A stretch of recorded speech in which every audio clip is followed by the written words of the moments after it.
जम्मू कश्मीर के एलजी की शक्तियां बढ़ी, दिल्ली की तरह ट्रांसफर पोस्टिंग में मंजूरी जरूरी। उमर अब्दुल्ला बोले, हर चीज के लिए भीख मांगनी पड़ेगी। केंद्र सरकार ने जम्मू कश्मीर के उपराज्यपाल की प्रशासनिक शक्तियां बढ़ा दी हैं। दिल्ली की तरह अब जम्मू कश्मीर में राज्य सरकार एलजी की मंजूरी के बिना अफसरों की पोस्टिंग और ट्रांसफर नहीं कर सकेगी।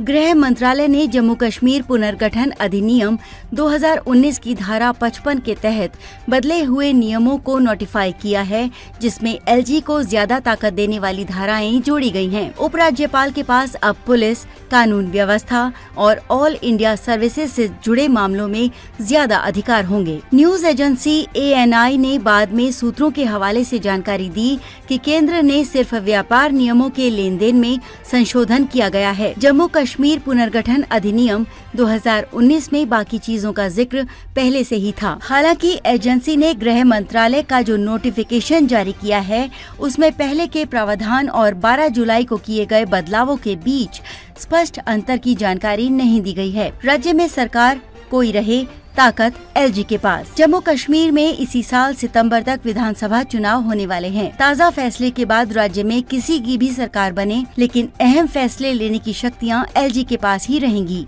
उमर अब्दुल्ला बोले, हर चीज के लिए एलजी से भीख मांगनी पड़ेगी। केंद्र के इस फैसले पर नेशनल कॉन्फ्रेंस के नेता और जम्मू कश्मीर के पूर्व मुख्यमंत्री उमर अब्दुल्ला ने कहा, एक और संकेत है कि जम्मू कश्मीर में चुनाव नजदीक हैं।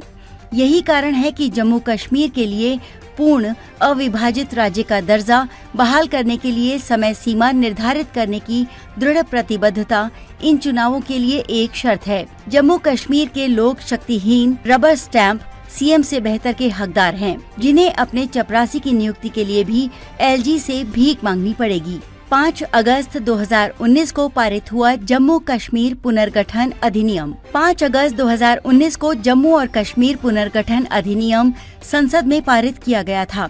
इसमें जम्मू और कश्मीर को 2 भागों में बांटकर केंद्र शासित प्रदेश बना दिया गया। पहला जम्मू कश्मीर और दूसरा लद्दाख। इस अधिनियम के अनुच्छेद 370 को भी निरस्त कर दिया, जिसने जम्मू और कश्मीर को विशिष्ट दर्जा दिया था। जम्मू कश्मीर जून 2018 से केंद्र सरकार के शासन के अधीन है। 28 अगस्त 2019 को गृह मंत्रालय ने जम्मू कश्मीर में प्रशासन के अधिनियमों को नोटिफाई किया था, जिसमें उपराज्यपाल और मंत्री परिषद के कामकाज की स्पष्ट व्याख्या की गई। जम्मू कश्मीर में आखिरी बार 2014 में चुनाव हुए थे। जम्मू कश्मीर में विशेष दर्जा रद्द करने और 2019 में लद्दाख को अलग करने से पहले दिसंबर 2014 में आखिरी विधानसभा चुनाव हुए थे।